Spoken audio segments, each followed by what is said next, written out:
안녕하세요. 사연 읽어주는 남예입니다. 오늘도 와주셔서 감사드리며 오늘의 사연 시작하겠습니다. 안녕하세요. 저는 얼마 전 인생의 중대한 결정을 내린 30대 여성입니다. 저는 정말 찢어지게 가난한 집에서 태어나 자랐어요. 할아버지 때부터 있었던 빚으로 아버지는 고생만 하시다 제가 고등학교 때 사고로 돌아가셨고, 어머니께서도 결혼 후 아버지와 함께 그 빚을 갚기 위해 고군분투하다 골병이 들어 많이 아프십니다. 그래서 저는 엄마의 짐을 나눠지고자 고등학교 졸업 후 바로 취업 전선에 뛰어들어 생활비를 벌기 시작했어요. 다행히 빚은 없었지만 아픈 엄마 혼자 벌어 삼남매를 먹여 살리기는 힘들었거든요. 엄마는 그래도 대학은 가라고 하셨지만 당장 등록금도 없는 마당에 무리하게 대학에 간다고 한들 제 마음이 편할 것 같진 않아 스스로 한 선택이었지요. 그래서 후회도 없고 원망도 없었어요. 하지만 엄마한테는 그게 두고두고 한이 되셨는지 대학 때문에 자주 울곤 하셨죠. 네 아버지만 살아계셨어도 지인이 네 대학은 어떻게든 됐을 텐데. 미안하다 지인아. 엄마가 너무 미안해. 아이 참, 엄마 또 대학 소리야? 대학 소리 좀 그만해. 대학 못 나온다고 뭐 죽어? 다 알아서 살 길 찾아서 사는 거야. 나 좀 봐. 또 취직했잖아. 자꾸 계약직으로 들어가니 그렇지.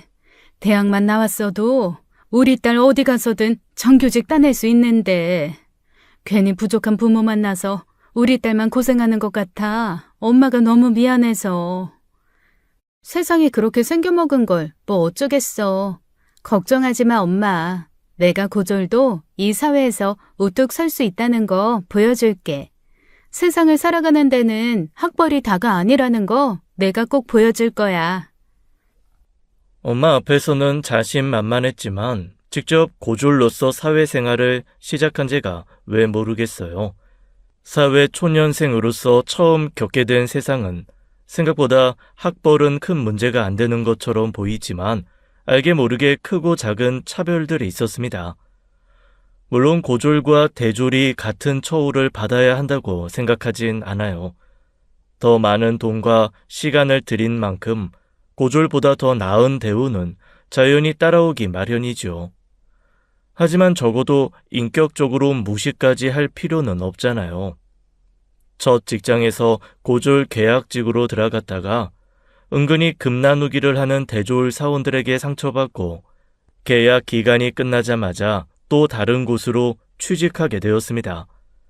그런데 그곳에서 끝판왕을 만난 거예요. 이번에 들어왔다던 그 신입? 어려 보이는데 몇 살이야? 21살이요. 어머 어쩐지 대학 안 들어갔구나. 요즘 같은 시대에 왜 대학을 안 가? 개나소나 다 들어가는 대학이라도 들어가야지. 사정이 있어서요. 아무리 사정이 있대도 요즘 같은 시대에 자식 대학 안 보내는 부모도 있나? 세상 물정을 몰라도 너무 모르는 부모네. 처음 만남에서 대뜸 그렇게 무례한 말을 하던 그 여자는 저희 엄마 또래나 될 것 같은 중년의 아줌마였어요. 제가 그때 회계사무소에서 일을 했는데 사무장님 지인으로 들어왔다던 여자였죠. 다른 직원들은 다 괜찮았는데 그 여자가 문제였어요. 애초에 대표님도 고졸이라는 걸 알고 뽑았고 그래서 그만한 일에 배치가 된 건데 매번 대학 이야기를 꺼내더라고요. 무례한 사람이라는 걸 알고 적당히 대꾸하고 말려고 했는데 그것도 한두 번이지 정말 사람 짜증나게 하면서요. 게다가 이상하게 사사건건 제가 뭘 하고 있는지 지켜보는데 처음엔 신입이라 그런 줄 알았습니다. 지인 씨, 아까 어딜 갔다 오는 거야? 근무 시간에 그렇게 왔다 갔다 해도 되나? 사무장님께서 은행 갔다 오라고 시키셔서 갔다 온 건데요. 아, 그래? 그럼 나한테 말을 하고 가야지. 주임님한테요? 왜요? 사무장님이 다녀오라고 하셨으면 그냥 다녀오면 되는 거 아니에요? 지은 씨, 아직 어려서 뭘 모르는 것 같아서 말해주는데 직장 생활 그렇게 하는 거 아니야. 상사가 이렇게 하세요라고 하면 네 알겠습니다. 그 한마디 하고 따르면 되는 거라고. 그렇게 불필요한 말에 물음표 붙여봤자 지인 씨한테 도움될 거 없어. 앞으로는 어딜 가든 나한테 말하고 가고, 알았지? 여자는 웃으며 저를 가르치려 들었습니다. 상사라면 마땅히 가르침을 받아야 마땅하겠지만 저도 회사 생활 며칠 해보니 그 여자의 포지션을 알게 됐거든요. 그 회사 3년 차에 주임을 달고 있긴 하지만 말이 주임이지 사실상 회사에서 가장 쓸모없는 포지션이었어요. 회계 프로그램을 다룰 줄 아는 것도 아니었고 하다못해 엑셀도 못 다루는 사람이 무슨 주임인가요? 그저 회사에 오면 이 직원 저 직원 건드려 보면서 시비나 거는 게 전부인 사람 말을 듣고 싶을 리 없잖아요. 알게 모르게 다른 직원들도 불편해하는 것 같긴 했는데 사무장 지인이라 내색은 못하는 그런 상황이었습니다. 입사 초기 말도 안 되는 트집으로 길을 꺾으려는 게 느껴졌지만 저도 좋은 게 좋은 거라고 들어온 지 얼마 안 된 회사에서 목소리를 높이고 싶지 않아 참았습니다. 그런데 그 여자는 도저히 참아주기 힘들 만큼 무례하게 선을 넘는 사람이었어요. 지인 씨는 젖가슴이 너무 커서 그런 옷 입으면 안 될 것 같은데? 아니면 남자 직원들한테 젖가슴 어필하고 싶어서 그러는 거야? 네? 그게 아니면 그런 옷을 왜 입어? 사람 눈 민망하게. 그때 제가 입은 옷은 평범한 흰 셔츠였어요. 제가 다른 사람들에 비해 바스트가 좀 있는 편이다 보니 그 셔츠만 입으면 단추가 좀 벌어져서 그 위에 니트 조끼를 입은 아주 평범한 차림이었죠. 그런데 꼭 집어 사람들 앞에서 그것도 젖가슴이라는 민망하고 노골적으로 언급하니 너무 수치스럽더라고요. 다른 직원들도 순간 경악하는 것 같았지만 저를 생각해서 애써 못 들은 척하고요. 순간 전 표정 관리가 되지 않고 눈을 어디다 둬야 할지 모르겠더라고요. 그냥 있는 옷 입은 거지 어떤 의도를 가지고 입은 건 아니에요.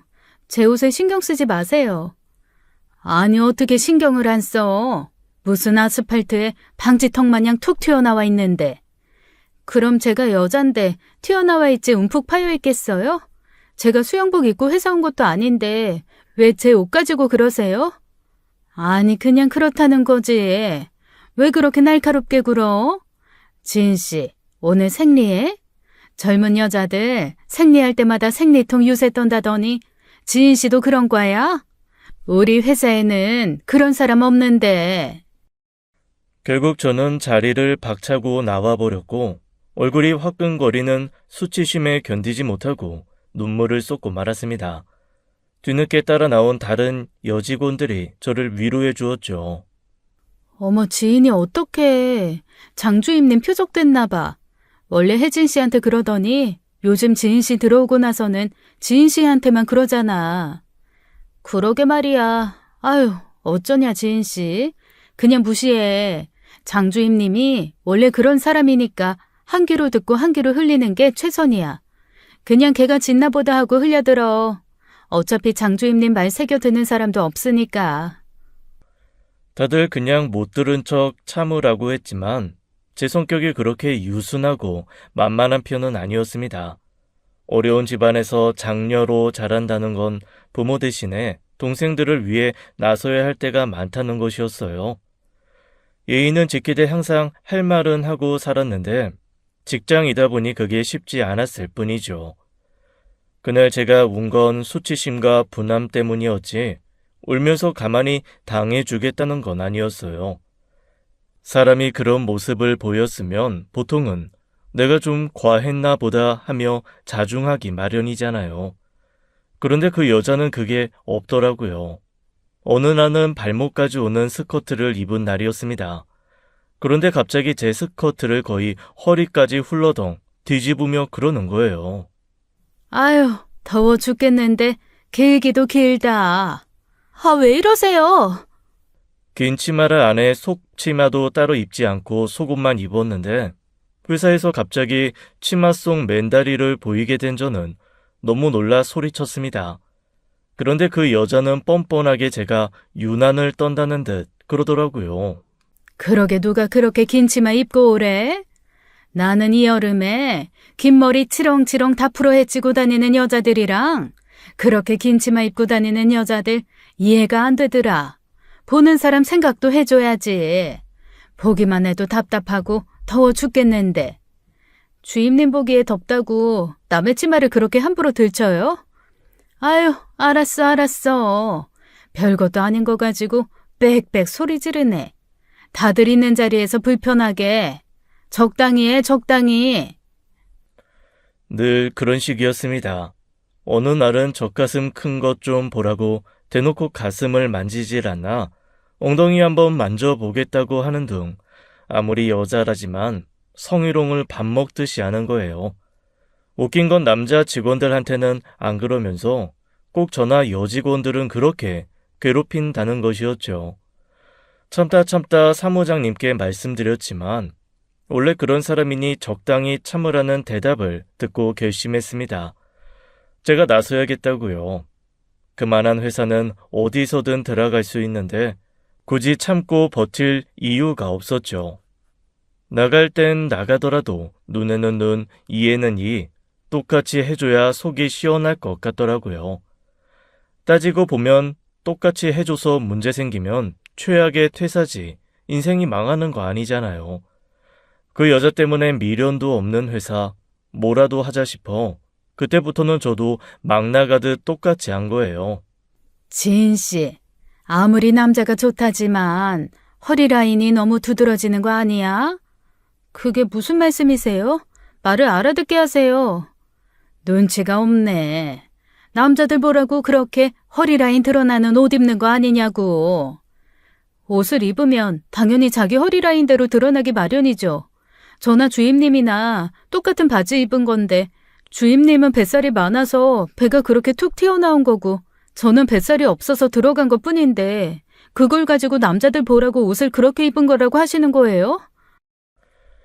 그 순간 사무실 여기저기서 웃음을 참지 못한 소리가 터져 나왔고 순간 여자가 당황하더라고요. 뭐야? 내가 뱃살이 어디 있다고? 근데 주임님은 바지 사이즈가 어떻게 되세요? 볼 때마다 너무 신기하다. 그 허리에 맞는 바지가 있어요? 아니면 맞춤 제작? 지인 씨, 무슨 말을 그렇게 해? 내 허리 사이즈가 어떻다고? 아니 참 기가 막혀서 지금 사람들 다 있는 자리에서 남의 허리 가지고 이러쿵저러쿵 떠드는 거 그거 맞다고 생각해? 네? 주임님이 먼저 그러셨잖아요. 제 허리가 어쩌고 저쩌고 이러쿵저러쿵. 그 여자는 뇌를 거치지 않고 말을 하는 스타일이었습니다. 자기가 먼저 시작해놓고 그것도 모르더라고요.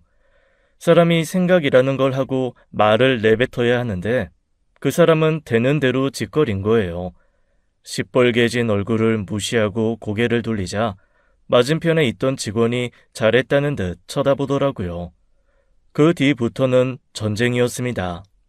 지인 씨, 전표 입력 다 했어? 어제까지 하라고 했는데 안 돼 있는 것 같은데. 했어요. 보면 아시잖아요. 아, 주임님 어차피 보셔도 모르죠? 뭐? 모르다니? 주임님 이거 봐도 모르시잖아요. 근데 왜 물어보세요? 제가 보여드리면 이해는 하세요? 어차피 여기 아니어도 갈 곳 많다. 그만둬도 나한테 손해 아니다. 그 생각으로 다니니 회사도 다닐만 나더라고요. 그 여자가 한마디 하면 전 두마디 했고 그 여자가 대로 주면 저는 말로 받아쳤습니다. 저는 사과 한마디면 그만뒀을 거예요. 거울처럼 행동하는 제 모습을 보고 뉘우치길 바란 거고요. 그런데 그 여자는 끝까지 자기 잘못은 모르고 그저 어린 게 예의 없이 군다고만 생각하며 더 하더라고요. 지인 씨, 나 좀 보자. 여기서 말씀하세요. 저 사무장님이 시키신 일 때문에 자리 비우기 힘들어요. 여긴 다들 있는 자리니까 나가서 이야기 좀 하자고. 그럼 이따 일 끝나고 말씀하세요. 저는 주임님처럼 다들 일하는데 전화 통화로 1시간씩 자리 비우는 일 같은 거 하기 싫어요. 뭐? 야, 너 이게 진짜 보자 하니까 머리에 피도 안 마른 게 아주 버릇이 없구나. 그제야 사무실에 있는 모든 사람이 하던 일을 멈추고 우리 쪽을 바라보았습니다. 터질 게 터졌다는 반응과 함께 이를 키우기 싫은 몇몇의 사수들이 그만하라고 만류하더라고요. 하지만 그 여자는 더는 참을 수 없다는 듯 허리춤에 손을 얹고 제게 삭대질을 하며 고함을 치더라고요. 야, 너는 애미가 없냐? 애미가 없어서 네 애미 버린 사람한테 이렇게 버릇없이 굴어? 뭐라고요? 아니면 애미가 있어도 가정교육이 안 됐든지. 하긴 지 자식 대학도 안 보낸 애미 애비가 뭐 얼마나 제대로 된 가정교육을 했겠냐마는. 너 그러는 거 아니다. 그런 행동이 다 네 부모 얼굴에 먹칠하는 거야. 알아? 대놓고 부모 욕하는데 참을 수 있는 사람이 어디 있겠나요? 부모 모욕 앞에선 나이도 체면도 직책도 없는 법이죠. 그러는 주임님 부모님께서는 아주 먹물을 뒤집어 쓰고 다니셨겠네요. 주임님 때문에. 뭐야? 전 살다 주임님처럼 나이 허투루 먹고 배울 점 없는 어른은 본 적도 없어요. 저희 어머니께서는 비록 대학은 못 보내주셨어도 주임님처럼 못 배운 사람처럼 말씀하신 적 한 번도 없는데 누가 가정교육을 잘못 받았는지는 주임님 말고는 다 아실 것 같은데요? 그때였습니다. 결국 분을 참지 못한 그 여자가 그 소뚜껑 같은 손바닥으로 제 뺨을 후려쳤고 거의 동시에 제 머리채를 잡아 흔들기 시작했어요. 온직원이 달려들어 그 여자한테서 저를 떼어내려 용을 썼고 그제야 사무장님까지 나와 말렸죠. 간신히 그 여자의 손에서 벗어난 저는 바로 그 자리에서 경찰에 신고했고 경찰서까지 가게 된 거예요. 그건 어려서 할 수 있는 행동이었습니다.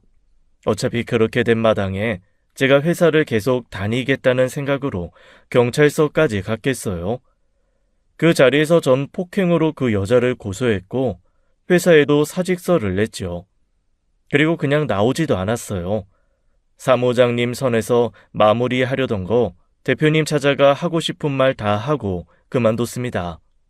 어린 게 대바라지게 할 말 다 한다고 생각하실 수도 있는데요.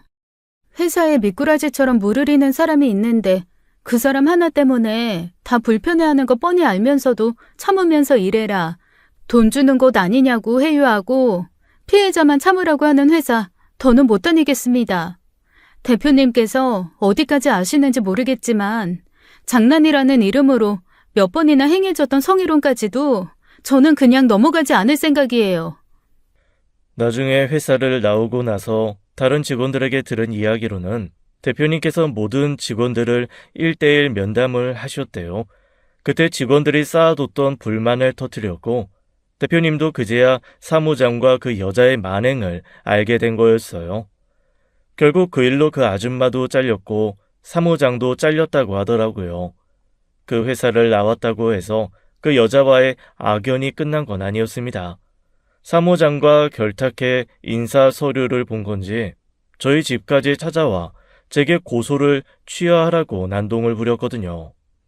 하도 버릇없게 굴어서 제대로 살라고 어른이 혼 좀 낸 거 가지고 폭행? 야, 이게 폭행이면 쌍코피 터지고 뭐 하나 찢어진 사람들은 살인이냐? 그렇게 오바 떨어서 사람 망신 주고 일까지 잘리게 하니까 좋아? 좋디? 아, 이거 왜 이러세요? 사람 몸에 손을 댔으니 폭행인데 잘못한 줄도 모르고 여기까지 와서 행패해요? 당장 가세요. 또 경찰 부르기 전에 가시라고요. 당장 취하해. 당장 고소 취하하라고. 그때 엄마가 안 계신 게 다행이었어요. 엄마한테는 자세히 말씀드리지 않고 일이 맞지 않아서 그만뒀다고만 했거든요. 그날 함께 집에 있었던 고등학생인 남동생이 무슨 일이냐며 나왔는데 남동생을 보고 안 되겠다 싶었는지 그제야 그냥 가더라고요. 그 뒤로는 전화로 문자 메시지로 폭언에 가까운 연락을 하면서 당장 그만두라고 난리였습니다. 일이 그 지경까지 됐어도 진심 어린 사과, 아니 흉내뿐인 사과를 했더라면 적당히 하고 그만뒀을지도 몰라요. 그런데 그 여자는 적반하장으로 제가 자기 인생 망쳤다고 끊임없이 제 탓만 하더라고요. 어차피 고소해도 벌금형으로 끝날 거 왜 저렇게 찾아와 사람을 못 살게 구나 했는데 알고 보니 그 일로 집에서도 문제가 된 모양이었습니다. 5번째쯤 집에 찾아왔을 때 그러더라고요. 너 이러다 나 이혼당하면 나 그때 눈에 뵈는 거 없어. 그때 가서 후회하지 말고 당장 취하해. 폭행 고소 한번 당했다고 이혼이라니 알만하네요. 그게 어떻게 제 탓이겠어요. 아줌마가 원래 그런 사람이라 그런 걸 텐데.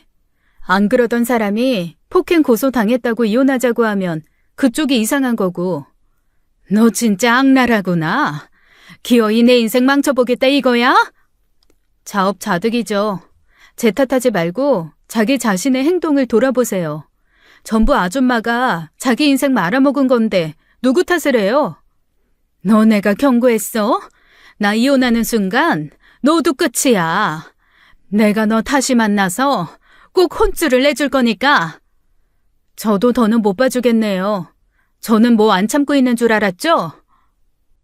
저는 그 길로 또 경찰을 불러 그 여자를 쫓아냈습니다. 스토킹으로도 고소장을 넣었죠. 여자는 자기가 할 말이 있어서 찾아간 거라고 난동을 부렸지만 상대가 원치 않는 방문이 지속될 시 죄가 될 수 있다는 건 절대 인정하지 않았어요. 결국 고소장이 들어가고 나서야 그 여자 얼굴 볼 일도 없어졌죠. 제 인생에 그렇게 최악의 인간은 처음이었습니다. 신년 액땜이 아니라 인생 액땜을 한 거라고 생각하고 앞으로는 그런 사람을 만나지 않길 간절히 바랬죠. 하지만 그 여자는 생각보다 더 나쁜 사람이었어요. 잊힌 악연이 될 수 있었는데 다시 내 인생에 나타나 끝까지 자기 무덤을 파더라고요. 어쨌거나 고소로 벌금형이 선고되었다는 소식을 듣게 된 후 어느 날이었습니다. 전 회사 대표로부터 연락이 온 거예요. 잠깐 시간 좀 내주었으면 좋겠다는 말에 나갔더니 대표님께서 허리를 숙여 사과하더라고요. 몰랐다는 말은 변명밖에 되지 않으니 하지 않을게요. 이런 일이 있을까봐 사원들 전부 내 손으로 뽑았는데 장송자는 사무장 부탁으로 특별히 데려온 사람이었거든요. 사무장 믿고 별 문제 없을 거라고 생각했었는데 너무 일 핑계로 사원들 못 챙긴 것 같아 미안하네요. 법의 힘을 빌린 만큼 문제 있다는 걸 인지하지 못했던 거 진심으로 사과할게요. 아니에요. 바쁜 대표님께서 어떻게 그런 일까지 일일이 알겠어요. 전 사무장님한테 말씀드리면 대표님도 자연히 알 거라고 생각했었는데 사무장님이 그분과 완벽하게 한패였을 거라곤 생각지도 못했어요. 저도 이 일로 많이 배웠고 괜한 무리를 일으킨 것 같아서 대표님께도 죄송합니다. 이렇게 따로 사과해 주셔서 오히려 감사해요. 다른 직원들한테 물어보니 지은 씨가 일을 꽤 잘했다고 하더라고요. 사무장이랑 장성자 씨가 없다고 해서 돌아와 달라고 하는 건 양심 없는 일 같고 대신 내가 아는 사람 회사에 지은 씨 추천 좀 하려는데 어때요? 아직 일 구한 거 아니면 거기로 가봐요. 하던 일도 비슷해서 업무 때문에 적응하기 힘들진 않을 거예요. 생각지도 못하게 대표님의 배려 덕분에 더 좋은 조건의 직장에 입사할 수 있게 된 거예요. 어떻게 보면 낙하산으로 계약직도 아닌 정규직이 된 셈이었지만 고졸 포지션이라 그런지 다른 직원들도 별로 개의치 않는 것 같았습니다. 덕분에 빠르게 일 처리를 찾아 회사에 적응할 수 있었어요. 다행히 그곳은 그 여자처럼 무례한 직원들이 없었고 좀 무난한 회사 생활을 할 수 있었죠. 그러다 우연히 고객으로 만난 남자와 연애도 하게 된 거예요. 처음엔 고객이라는 이유로 고리를 뒀는데 꾸준히 찾아와 그야말로 물량 공세, 애정 공세를 퍼부었습니다. 더운 날엔 커피 사다 주고 추운 날엔 앞에서 기다렸다가 퇴근하는 제 주머니에 따뜻한 캔커피 넣어주면서요. 부담스럽다 고객이랑 연애한다는 이유로 직장에 밉보일까봐 걱정된다고 거절도 했지만 여러 달 꾸준한 모습을 보이는 남자친구에게 넘어간 겁니다. 소개팅과 짧은 연애 2번이 전부였던 저에게 왜 저렇게 잘해주나 싶을 정도로 과분한 사랑을 주는 사람이었어요. 그래서 저도 마음을 열게 되었고 저희 집안 사정까지 오픈하게 된 거예요. 사실 나 연애할 만큼 여유 있는 사람은 아니야. 엄마는 아프셔서 주기적으로 병원 다니셔야 하고 이제 대학생 된 동생이랑 아직 고등학생인 동생도 있고. 그랬구나. 그래서 지인이 네가 그렇게 책임감이 강한 거였어. 남다른 책임감을 가졌다 싶었는데 다 이유가 있었구나. 그게 아니라 남들처럼 평범한 연애를 하려면 내가 아니라 다른 사람이랑 하는 게 좋을 것 같아서 그래. 마음 더 깊어지기 전에 정리가 필요하면 정리하는 게 좋겠다는 생각에서 말하는 거야. 남들처럼 평범한 연애가 뭔데. 지금처럼 일 끝나면 만나서 영화도 보고 저녁도 먹는 데이트 정도는 할 수 있잖아. 집에 들어가는 돈 때문에 그러는 거면 내가 다 부담할 수 있어. 그건 아니지만 그냥 미래를 함께하기 힘든 사람이라는 걸 이야기하고 싶은 거야. 지안아, 우리가 나중에 어떻게 될지는 모르겠지만 그건 우리가 지금 헤어져야 하는 이유가 되지 않는다고 생각해. 너는 그렇게 동생들이랑 엄마, 네 가족들을 위해서만 살 거야? 결국 동생들도 다 자라서 자기 인생 찾아갈 텐데 그때도 동생들 바라보고 살래? 가족을 위해 사는 거 대단하고 멋진 일이야. 하지만 너를 위해서도 살아야 하지 않겠어? 남자친구는 제 사정을 다 이해해주는 사람이었습니다. 대학을 나온 남자친구와 달리 대학을 나오지 못했다는 사실도 상관없다고 하더라고요. 남자친구는 헬스 트레이너를 하다 친구와 동업으로 헬스장 사업을 하는 사람이었어요. 자기가 대학을 나오긴 했지만 자기도 대학 안 나와도 되는 일 하고 있지 않느냐고, 대학에 가지 않고도 어린 나이부터 성실하게 살아온 제 인생을 존중한다고 말해주는 사람이었죠. 놓치기 아까운 사람이었고 어딜 가서 저만한 사람을, 내 삶을 이렇게 이해해 줄 수 있는 사람을 만날 수 있을까 싶을 정도로 좋은 사람이었어요. 그렇게 5년이라는 짧지 않은 연애를 한 겁니다.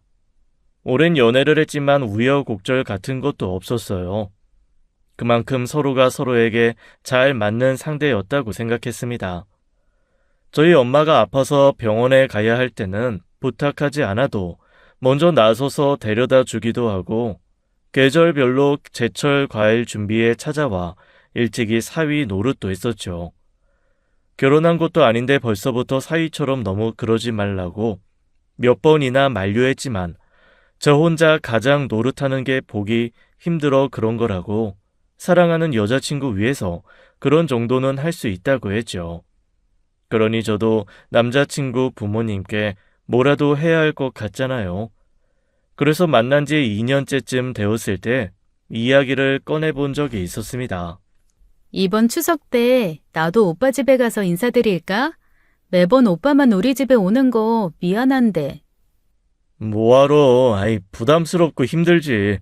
나중에 기회 되면 인사드리자. 그래도 내가 너무 염치가 없잖아. 매번 오빠한테 받기만 하고. 내가 하면 또 뭘 얼마나 했다고. 부담 갖지 마. 어머님도 좋은 분이시고 나한테 잘해주시니까 마음에서 우러나와 하는 거지. 나도 잘할 수 있는데. 남자는 결혼 전에 여자친구 집 들락거린다고 흠 안 되지만 여자는 다르대. 주변에서도 결혼 이야기 나오기 전에는 여자친구 집에 데려가지 말라고 하더라. 괜히 고생시키는 길이라면서. 나도 다 생각이 있어서 그러는 거니까 부담 갖지 마. 우리 부모님도 결혼 이야기 나오기 전에 여자친구 데리고 오는 거 별로 안 좋아하셔. 남자친구가 그렇게까지 이야기하니 그때는 그렇구나 싶었었어요. 그때는 연애한 지 2년밖에 되지 않기도 했고 저도 좀 어렸으니까요. 하지만 30대가 코앞으로 다가오니 슬슬 결혼 이야기가 나오든지 이별이 나오든지 해야 하는 거 아닌가 싶더라고요. 사귀는 동안 한 번도 결혼 이야기는 해본 적은 없었고, 저야 20대 끝물이지만 남자친구는 진작 30대였거든요. 그러다 보니 주변 친구들도 매번 한마디씩 했었어요. 근데 너는 오빠가 결혼하잔 소리 안 해? 오빠 나이도 있는데 그 정도면 결혼해야 하는 거 아니야? 아직 일이 바빠서 결혼은 먼 것 같은데. 야, 그 나이면 1, 2년 만나고도 결혼 전제로 사겨. 너는 5년씩이나 만나놓고 아직도 결혼 얘기가 안 나온다는 게 말이 돼? 우리 언니가 그러는데 장기 연애의 끝은 결혼 아니면 이별이래.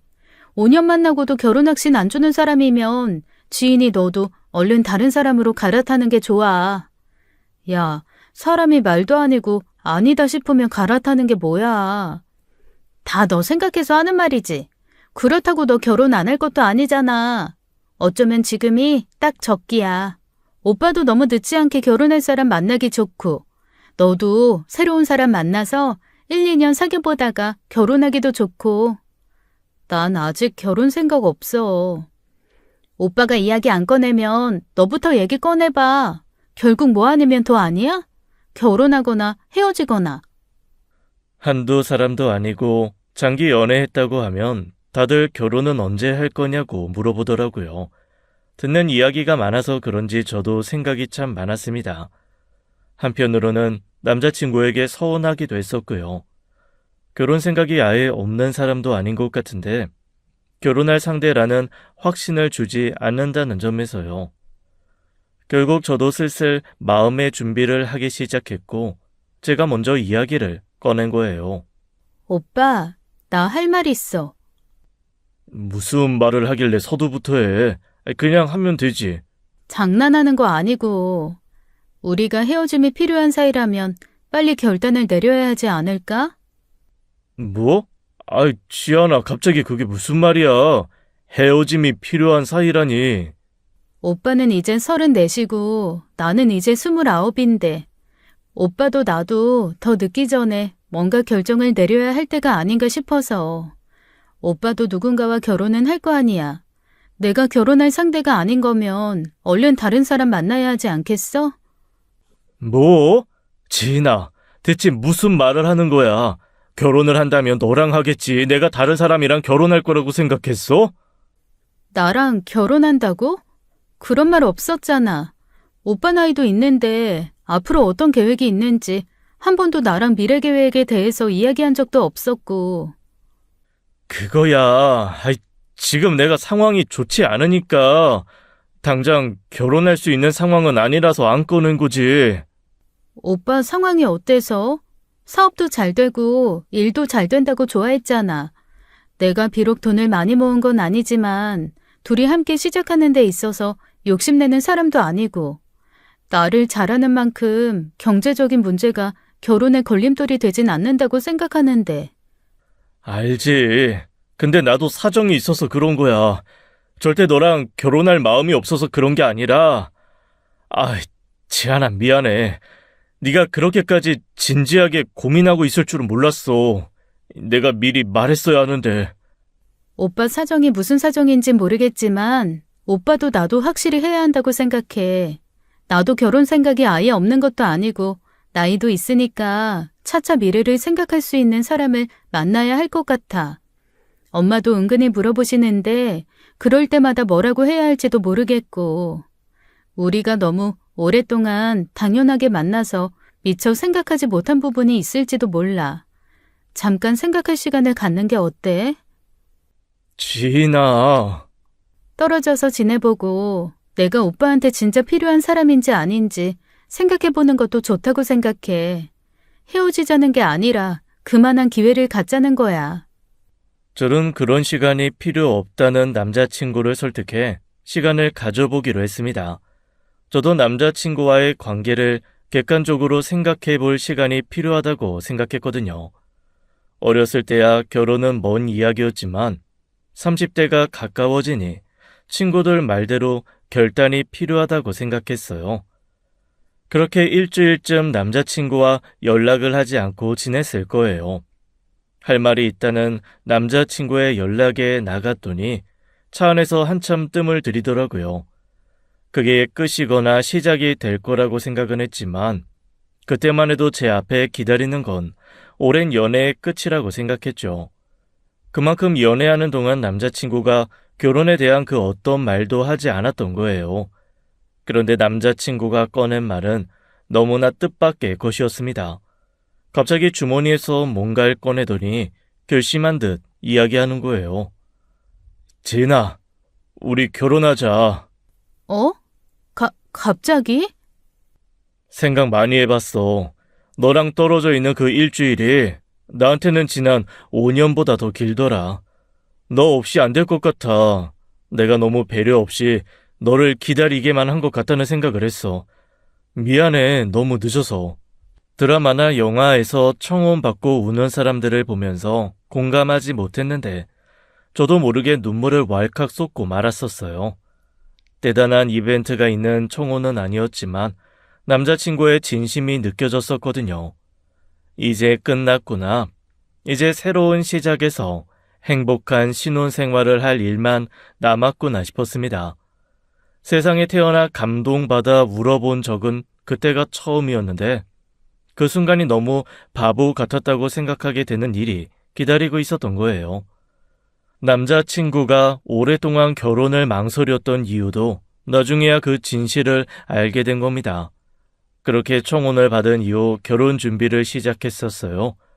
주변에 결혼한 친구가 한 명밖에 없어서 모든 것이 서툴고 어렵더라고요. 일단은 청혼 받은 만큼 남자친구 부모님께 인사를 드려야 한다고 생각했는데 남자친구 생각은 달랐습니다.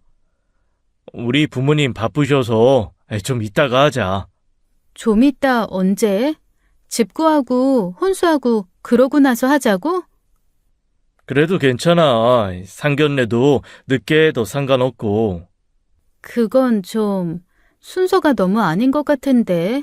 엄마도 일단 어른들한테 먼저 제대로 인사드리고 시작하는 게 맞다고 생각하시고. 알아. 아는데 시간 내기가 어려워서 그래. 남자친구는 자꾸 이해하기 힘든 핑계를 댔었어요. 제 고민을 듣던 친구는 조심스레 그러더라고요. 지인아, 오빠 설마 유부남 아니야? 뭐? 야, 말도 안 되는 소리. 우리가 몇 년을 만났는데. 야, 그 몇 년 만났는지 그게 중요한 게 아니야. 사람이 작정하고 속이면 유부남이 대수냐? 깜빵 갔다 오는 것도 속이지. 야, 왜 그래, 불안하게. 이상하잖아. 한두 해 사귄 것도 아닌데. 아직도 남자친구 부모님 한 번 안 봤다는 것도 이상하고. 며느리 노릇했어야 한다는 게 아니라 적어도 한 번은 식사 정도는 할 수 있었던 거 아니야?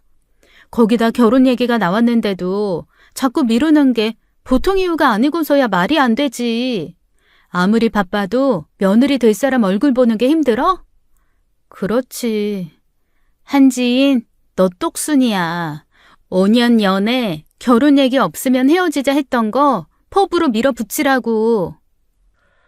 저는 친구의 말에 용기를 얻어 다시 한번 세게 밀어붙였어요. 아무래도 찝찝해서 결혼은 다시 생각해 보는 게 좋겠다고 하자 남자친구는 그제야 사색이 된 얼굴로 실토하더군요. 하지만 문제는 그 사실이라고 꺼낸 이야기조차 저한테는 의아함이 좀 남았다는 거였어요. 미안해. 실은 우리 집안에 사정이 있어서 그랬어. 부모님이 오랫동안 별거 중이시거든. 별거? 같이 만나신 지도 좀 오래됐는데 내 결혼을 핑계로 다시 만나게 하기에는 두 분 사이가 그렇게 좋은 편이 아니야. 따로따로 인사드린다고 해서 결혼식도 따로 할 수 없는 건데 아무튼 내가 설득하는데 시간이 좀 필요했어. 그런 거면 진작 말해줬으면 좋았잖아. 내가 이해 못해줄 사람도 아닌데. 우리 집도 엄마 혼자고. 너랑은 좀 사정이 다르다고 생각했지. 미안해. 내가 얼른 부모님 설득해서 상견례 날짜 잡아볼게. 그제야 뭔가 일이 잘 되려나 싶었습니다. 며칠 뒤 남자친구가 정말로 상견례 날짜를 잡아왔거든요. 그런데 그건 제가 닥칠 엄청난 위기의 시작일 뿐이었고 진실을 교묘하게 위장한 거짓이었죠. 상견례를 일주일쯤 앞둔 어느 날이었어요. 남자친구가 갑자기 똥 마려운 강아지처럼 안절부절 못하더니 어려운 부탁을 하더라고요. 지안아, 부탁이 있는데 무슨 부탁인데 그래? 우리 신혼집 말이야. 우리 엄마랑 한 달 정도만 살 수 있을까? 어? 갑자기 그게 무슨 말이야? 실은 엄마가 나 집 팔 때 돈을 좀 보태고 싶다고 하시는데 살던 집을 팔아서 해주시고 평소 좁혀서 다른 집으로 가실 생각인 것 같아. 거기가 지인분 집인데 그렇게 이사하고 어쩌고 하면 한 달가량 기간이 떠서 잠깐만 우리 집에서 지내면 안 되냐고 하시네. 아, 그래? 근데 오빠, 굳이 그렇게까지 안 보태주셔도 되잖아. 나도 말은 했지.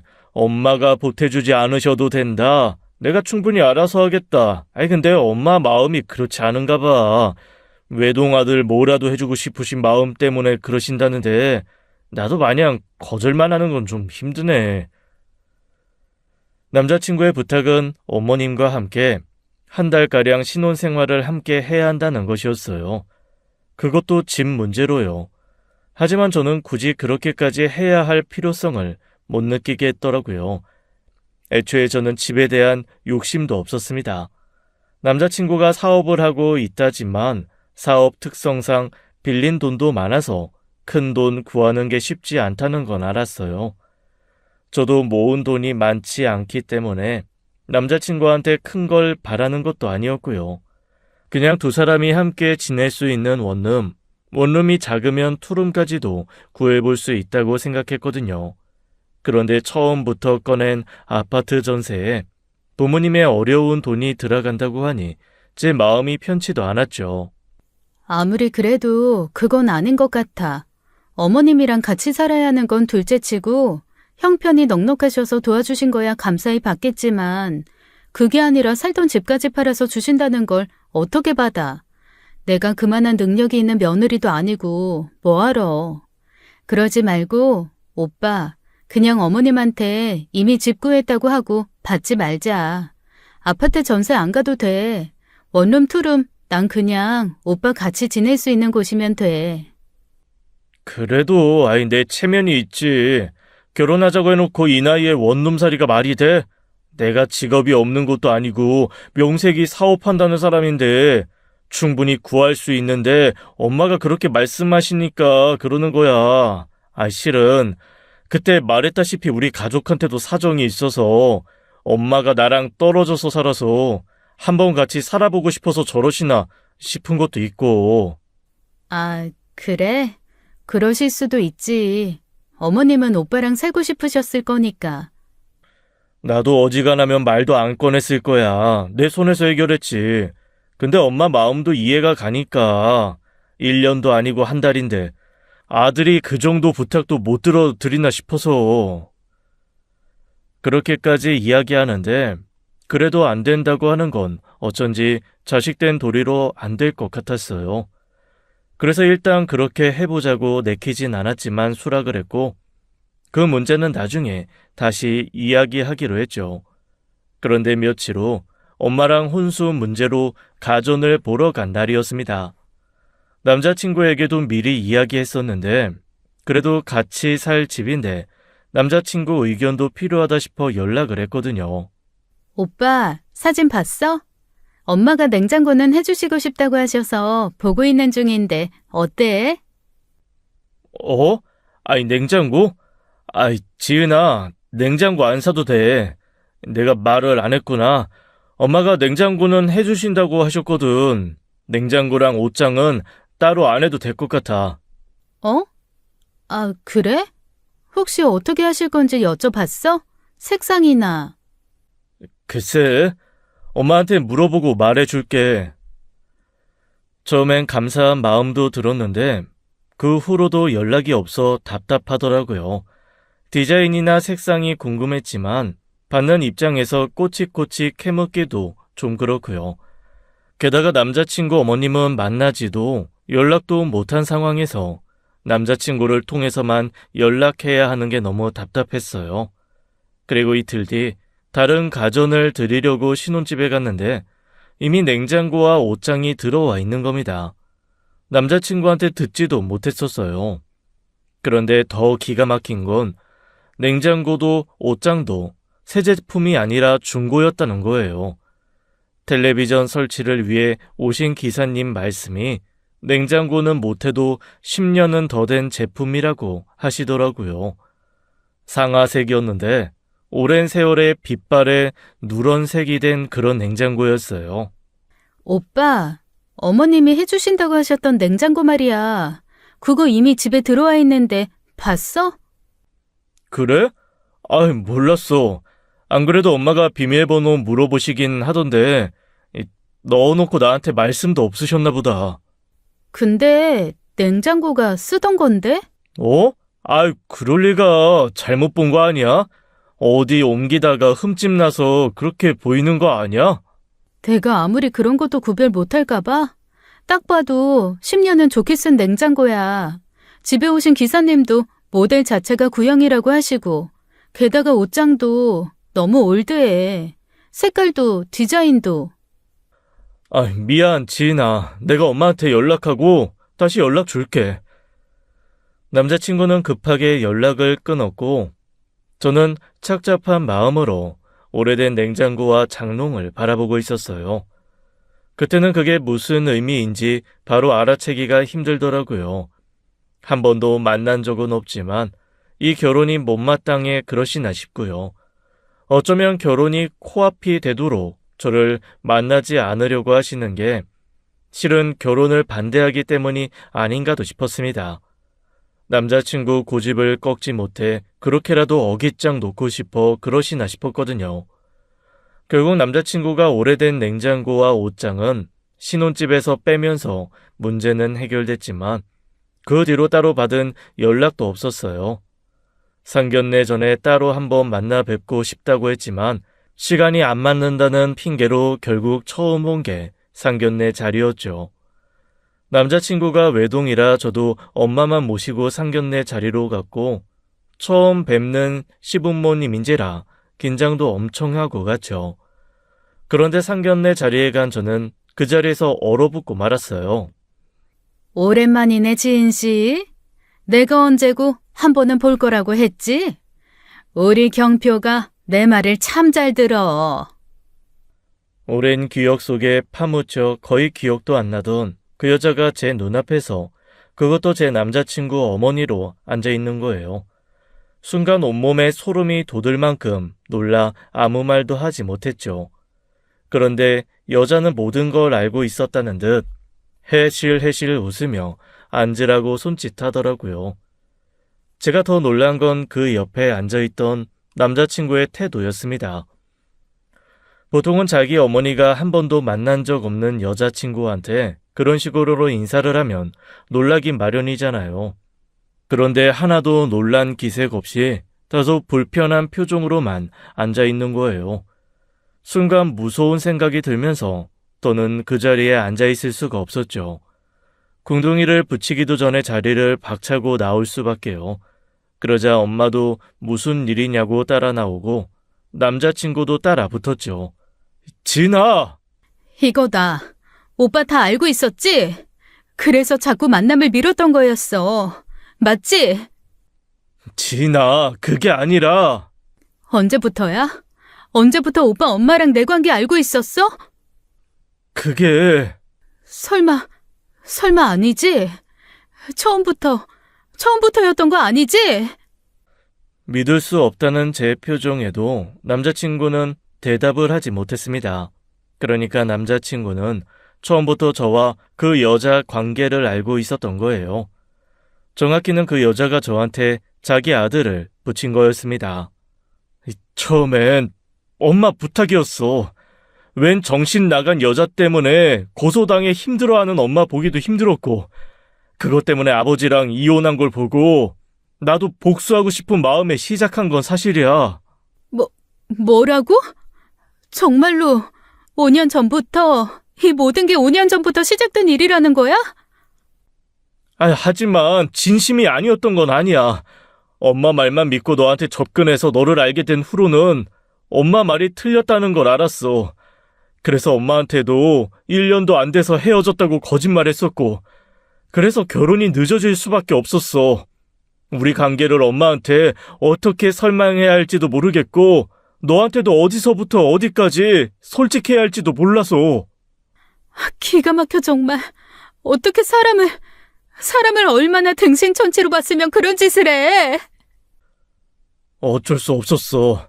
나도 첫 단추를 잘못 꿰인 거 인정할게. 하지만 그 뒤로는 하루도 진심이 아닌 적이 없었어.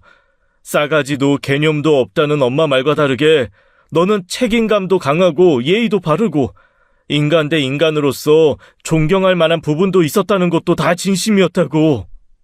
그걸 어떻게 믿어? 지금 이 상황에 나보고 그 말을 믿으라고? 무서워. 정말 소름 끼칠 정도로 무서워. 어떻게 그걸 숨기고 지금까지 5년이 넘는 시간 동안 사람을 기만할 수가 있어? 남자친구는 급기야 그 자리에서 무릎을 꿇었습니다. 그 뒤로 그 여자와 남자친구의 아버지까지 나와 무슨 일인가 싶어 쳐다보고 있었어요. 같이 살자는 건 뭐야? 다 알면서 저 여자랑 한 달 동안 같이 살자고 했던 건 뭐였어? 그게 결혼하고 싶어서 엄마랑 딜했어. 엄마는 절대 안 된다고 반대하는데. 그때였습니다. 잠자코 듣고 있던 그 여자가 끼어들어 그러는 거예요. 내가 가지고 놀다가 버리라고 했지. 누가 진짜 결혼까지 하랬어? 어이구, 내가 이렇게 될 줄은 몰랐지. 그래도 지인 씨, 내가 허락했어. 고맙지 않어? 내가 내 아들한테 줘줬는데 대신 딱 한 달만 달라고 했지. 내가 분이 안 사라지니까 한 달만 복수할 기회를 달라고 해서 얻은 기회거든. 뭐라고요? 복수요? 아니야. 일단 엄마 설득하려고 그렇게 하자고 했지만 내가 다 막아줄 생각이었어. 같이 살면서 엄마 때문에 상처받을 일 없게 내가 다 막을 생각이었다고. 너랑 엄마 인연 모르는 건 아니지만 나한테도 엄마는 엄마잖아. 그래서 나도 중립 외교같이 그렇게 해볼 생각으로. 웃긴다 진짜. 중립? 진짜 어이가 없어서. 비켜. 더는 할 말 없으니까. 예, 유경표.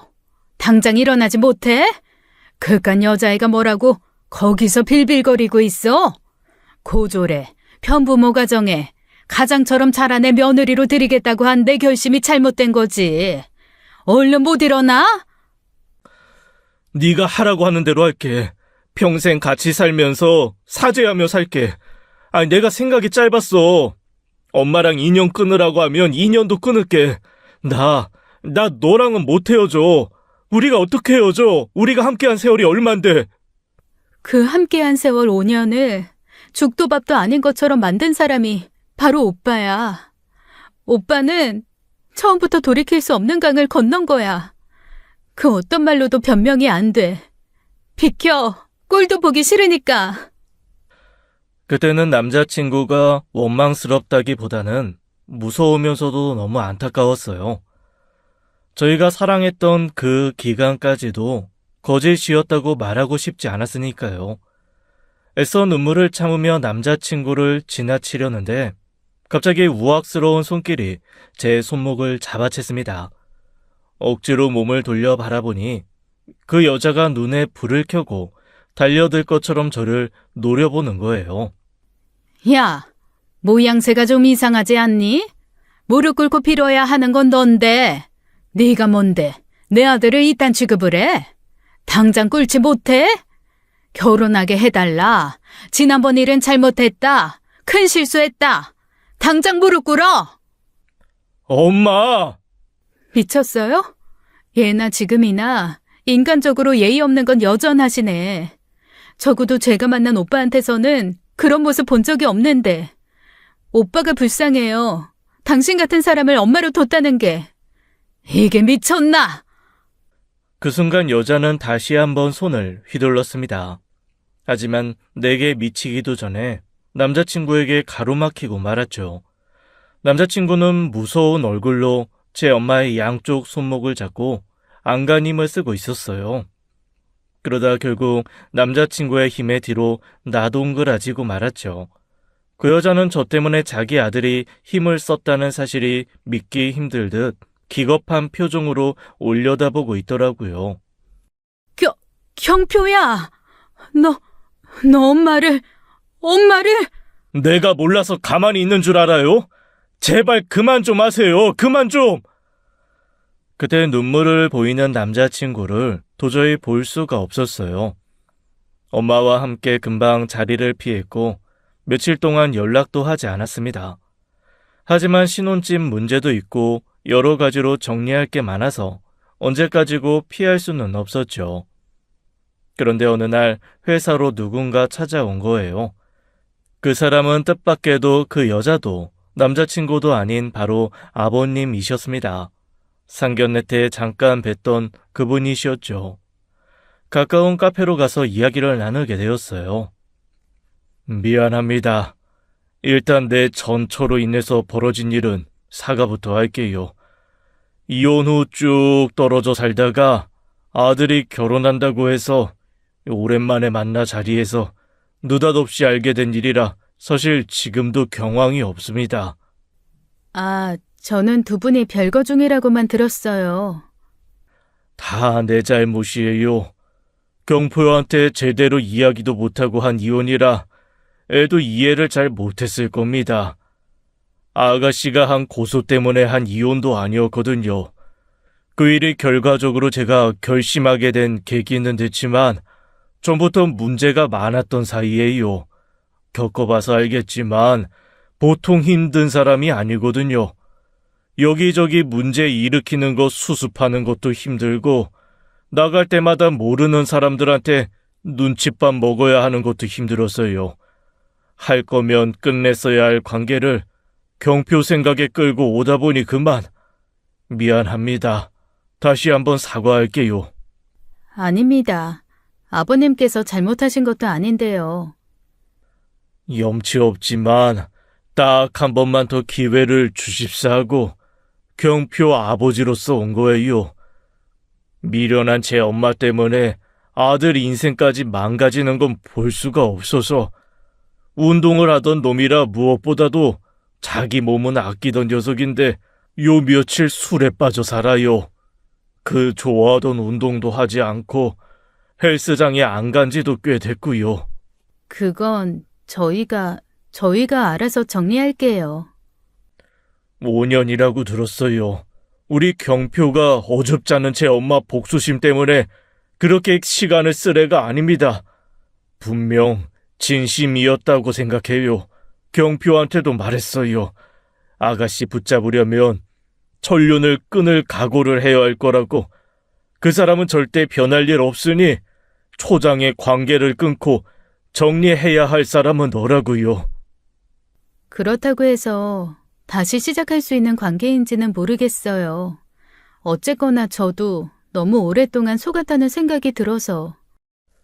결정은 아가씨 몫이지만 그래도 잘 좀 생각해줘요. 어쩌면 제 전처가 가장 바라지 않는 일이 두 사람 결혼일지도 모르니까요. 아버님께서는 다시 한번 고개를 숙이셨고 저도 고개를 숙이면서 착잡한 마음을 숨길 수가 없었습니다.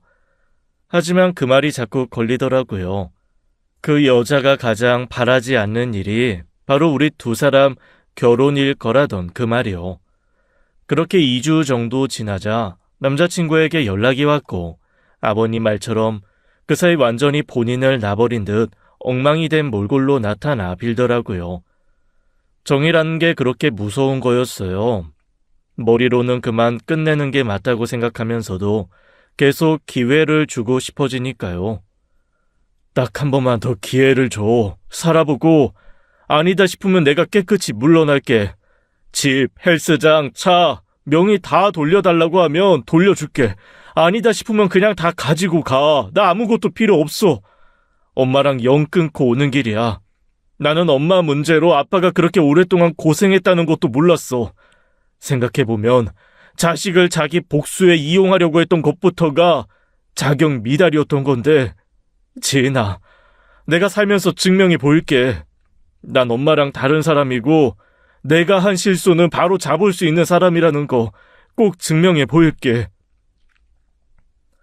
남자친구는 진심으로 사죄하며 기회를 달라고 했고 저는 그 사과를 받아들인 거예요.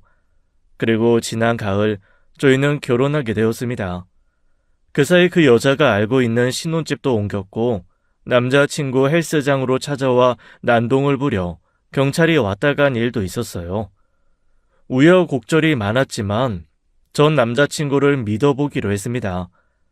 그게 그 여자가 바라지 않는 일이라면 더더욱 그럴 가치가 있다는 생각도 들었고요. 그 여자 때문에 만나게 된 관계라고 해서 그 여자 때문에 헤어질 필요도 없으니까요. 졸지에 이혼의 절연까지 혼자가 된 건 그 여자라 눈물바람으로 남편을 찾는다고 들었습니다. 하지만 한 번도 흔들리지 않더라고요. 사랑은 둘째 치고서라도 자기 엄마한테 큰 실망을 했으니 그랬겠죠. 그래도 천년이라고 언젠고 다시 관계가 달라질지도 모른다는 생각은 하고 있어요.